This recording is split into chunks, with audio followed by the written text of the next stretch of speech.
अगर आप हमारी बात से सहमत हैं तो इस वीडियो को कम से कम 10 लोगों को जरूर फॉरवर्ड करिएगा। इस वीडियो को अपने अपने सांसद विधायक को टैग करके ट्वीट करिए। इस वीडियो को, इस लिंक को अपने फेसबुक पे डालिए और इस लिंक को कम से कम अपने व्हाट्सएप पे शेयर करके और उनसे रिक्वेस्ट करिए इसको सुन ले। केवल आप फॉरवर्ड कर देंगे तो लोग वो भी फॉरवर्ड कर देंगे। ऐसा भी होता है व्हाट्सएप पे, क्योंकि दुनिया भर की चीजें आती रहती हैं, लोगों समझ में नहीं आएगा, हाँ इसको बहुत सुनना, इसको जरूरी है, आपको लगता है इस विषय को समझना जरूरी है, तो जिसको भी आप ये लिंक फॉरवर्ड करिएगा उनसे ये भी कहिएगा कि प्लीज इस वीडियो को आप सुन लीजिए। धन्यवाद, आभार।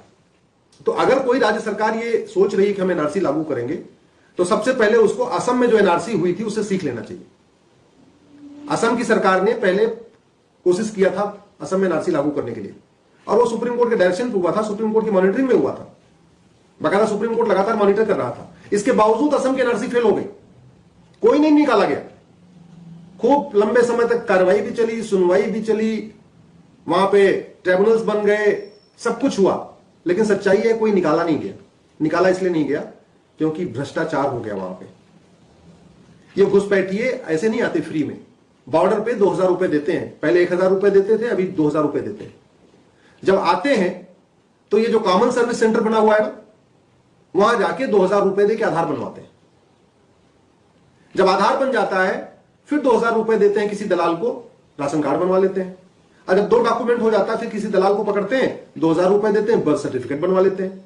जब 3 डॉक्यूमेंट हो जाता है फिर 2000 रुपए पकड़ते हैं, ड्राइविंग लाइसेंस बनवा लेते हैं।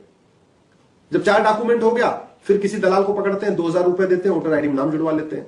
तो 10,000 रुपए से 12,000 रुपए खर्च करके ये घुसपैठिए भारत में आ भी जाते हैं और यहां पे 4-5 अपने डॉक्यूमेंट भी बनवा लेते हैं। और डॉक्यूमेंट का फायदा ये होता है कि जब उनके पास 4-5 डॉक्यूमेंट हो जाता है तो बैंक में खाता खुलवा लेते हैं। और बैंक आजकल केंद्र सरकार की जितनी योजनाएं हैं उसका सीधे सीधे ऑनलाइन ट्रांसफर होता है बैंक में। ऐसे राज्य सरकारें भी सीधे सीधे ऑनलाइन ट्रांसफर कर रही है बैंक में। तो चाहे वो किसान सम्मान निधि हो, चाहे वो मुफ्त का जो सिलेंडर के ऊपर सब्सिडी आती है वो सब्सिडी हो, या और भी जितनी योजनाएं चल रही है केंद्र सरकार की, राज्य सरकारों की, मुफ्त मकान, मुफ्त सिलेंडर, मुफ्त अनाज, जितनी भी स्कीम है सबका लाभ ये रोहिंग्या और बांग्लादेशी लेते हैं। असम में भी ले रहे हैं, कर्नाटक में भी ले रहे हैं, दिल्ली में भी ले रहे हैं, उत्तर प्रदेश में भी ले रहे हैं, हर जगह ले रहे हैं। आजकल तो मकान भी ले रहे हैं, 2.5-3 लाख रुपए का मकान आता है जो प्रधानमंत्री आवास, उसका फायदा भी घुसपैठिए उठा रहे हैं। तो केवल एनआरसी लागू करने से कोई घुसपैठिया नहीं पकड़ा जाएगा, केवल एनआरसी की घोषणा कर देने से कोई घुसपैठिया नहीं पकड़ा जाएगा। पूरा फिर वही जैसे असम में हुआ था, 4-5 साल प्रक्रिया चली और ढाक के 3 पार, वही हालत फिर हो जाएगी। कर्नाटक में भी वही हालत हो जाएगी और जहां पे भी लागू करेंगे। सबसे पहले हमें कानून, उस जो 1946 का कानून है ना फॉरेनर, उसको घटिया, उसको फेंकना पड़ेगा। हमें अमेरिका का फेडरल पिनल कोड जैसा एक कानून बनाना पड़ेगा। जैसे यहां फेडरल पिनल कोड है, इस तरीके का हमें इंडियन पिनल कोड बनाना पड़ेगा कि जो आदमी घुसपैठ करेगा भारत में अवैध रूप से, जो अवैध रूप से रहेगा, उसको हम 20 साल से 50 साल की सजा देंगे। ऐसा कानून बनाना पड़ेगा। 100% प्रॉपर्टी जब्त करने और 20 से 50 साल की सजा देने कानून बनाना पड़ेगा। कानून बनाते ही बिना एनआरसी लागू किए ही 80% घुसपैठिए खुद ही भाग जाएंगे। और केवल घुसपैठ खिलाफ नहीं, ये जो घुसपैठियों की मदद करते हैं पैसा लेके, जो आधार बनाते हैं, ड्राइविंग लाइसेंस बनाते हैं, बर्थ सर्टिफिकेट बनाते हैं, वोटर आईडी बनाते हैं, वो क्यों बना रहे हैं? क्योंकि हमारे देश में जो इंडियन पिनल कोड चल रहा है, इसमें फर्जी डॉक्यूमेंट बनाने पे मैक्सिमम 3 साल सजा है, और सजा होती भी नहीं। कभी आपने सुना नहीं होगा किसी ने फर्जी आधार बनाया उसको सजा हो गई हो, या फर्जी राशन कार्ड बनाया उसको सजा। सब जांच वाच चलती रहती है, सब गोल मटोल होता रहता है, खत्म, मामला खत्म। अमेरिका में फेडरल पिनल कोड में फर्जी डॉक्यूमेंट बनाने पे अगर आप किसी अमेरिका के एम्प्लॉय ने फर्जी डॉक्यूमेंट बना दिया, वहां का 50 से 100 साल सजा होती है। 50 से 100 साल सजा। ऐसा जब कानून बनाएंगे तो ये जो घुसपैठियों की मदद करने वाले लोग हैं, राशन कार्ड बनाने वाले, ड्राइविंग लाइसेंस बनाने वाले, वोटर आईडी बनाने वाले, ये बनाना बंद कर देंगे। तो सबसे पहले एनआरसी तो बाद की बातें है, पहले हमें एनआरसी लागू करने के पहले तैयारी करनी पड़ेगी। घुसपैठ के खिलाफ कठोर कानून बनाना पड़ेगा, भ्रष्टाचार के खिलाफ कठोर कानून बनाना पड़ेगा, फर्जी डॉक्यूमेंट बनाने के खिलाफ कठोर कानून बनाना पड़ेगा।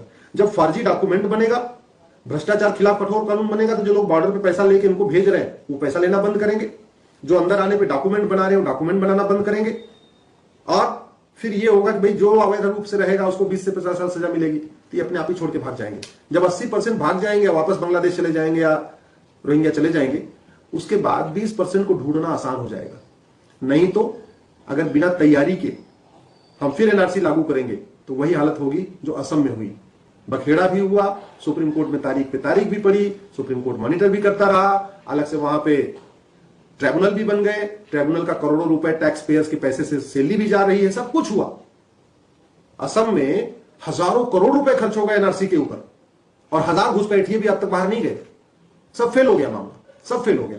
वैसे ही अगर बिना तैयारी के करेंगे तो किसी कोई राज्य सरकार करेगी तो वो भी फेल हो जाएगी, कर्नाटक में होगा तो वो भी फेल हो जाएगा, उत्तर प्रदेश में होगा तो वो भी फेल हो जाएगा और पूरे भारत में होगा तो वो भी फेल हो जाएगा।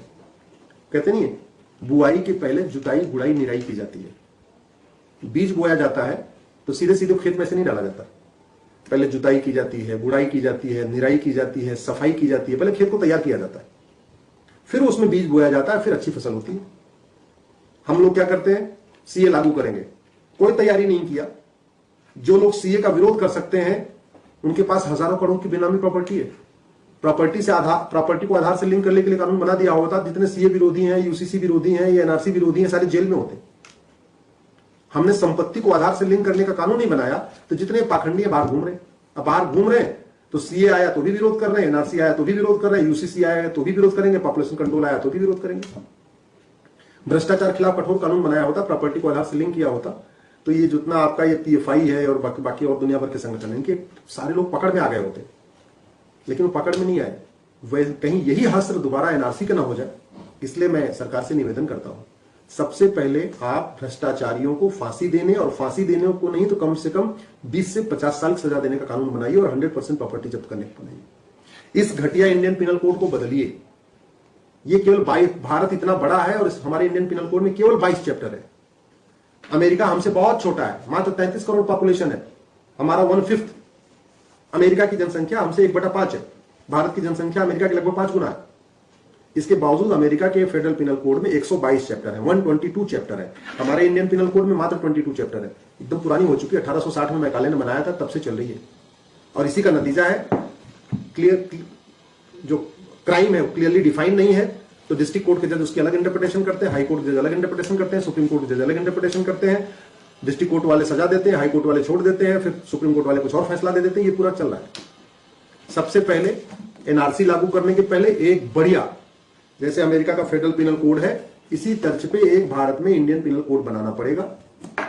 अमेरिका में 122 चैप्टर है, तो हमारा चूंकि देश बड़ा है, हमारे यहां क्राइम ज्यादा है, हो सकता है हमें 200 चैप्टर बनाना पड़े।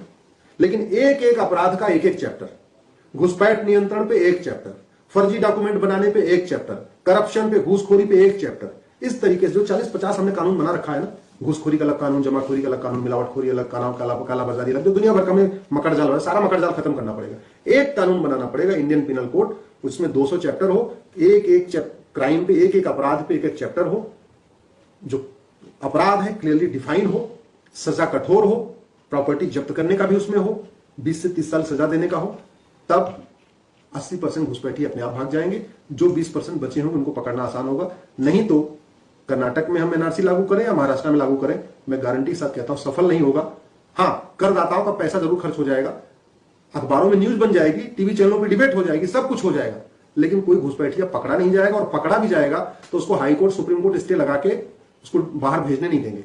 कानून घटिया होगा तो स्वाभाविक सी बात है, हाई कोर्ट, सुप्रीम कोर्ट भी उसमें इंटरफेयर करेंगे। कानून एकदम क्रिस्टल क्लियर कानून होगा, डिफाइन होगा कि नहीं, इनको सीधे सीधे पकड़ना है, जेल में डालना है, उठा के भेजना है। और याद रखिए, घुसपैठिए झूठ बोलते हैं, सारे झूठ बोलते हैं। नार्को पॉलीग्राफ ब्रेन मैपिंग कानून बनाना पड़ेगा। मैं तो कह रहा हूं सीधे सीधे नार्को पॉलीग्राफ ब्रेन मैपिंग कानून बनाइए, ज्यादा इन्वेस्टिगेशन की जरूरत ही नहीं है। जिसके ऊपर शक है, जहां पे कंप्लेन हो रही है, जहां शिकायत हो रही है, जहां एकाएक अवैध छुट्टियां बन रही है, सीधे सीधे उनको उठाइए। कितना 1 घंटा लगता है, 1 घंटा लगता है नार्को टेस्ट करने में, 1 घंटा पॉलीग्राफ में, 1 घंटा ब्रेन मैपिंग में। 3 घंटे में अंदर एक व्यक्ति का पता चल जाएगा वो भारत का रहने वाला है, बांग्लादेशी है, मात्र 3 घंटा लगेगा। तो मैं इसलिए कह रहा हूं, अगर एनआरसी को सफल बनाना है, घुसपैठियों को पकड़ना है, जो अभी करीब 5.5 करोड़ हो चुके हैं, 5.5 करोड़ हो चुके हैं भारत में बांग्लादेशी रोहिंग्या, इनको पकड़ना है, नार्को पॉलीग्राफ ब्रेन मैपिंग कानून बनाइए। इनके लिए स्पेशल प्रावधान करिए कि भाई बस सीधी सीधी बात है, इनका टेस्ट करेंगे, इनकी हम पिछली 5 जनरेशन को देखेंगे।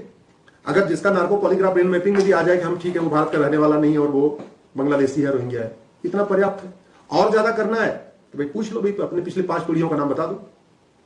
तुम्हारे पिता की तरफ की 5 पीढ़ियां पूछ लीजिए, माता की तरफ की 5 पीढ़ियां पूछ लीजिए, पता चल जाएगा भारत का रहने वाला है कि नहीं। बड़ा सिंपल सा है।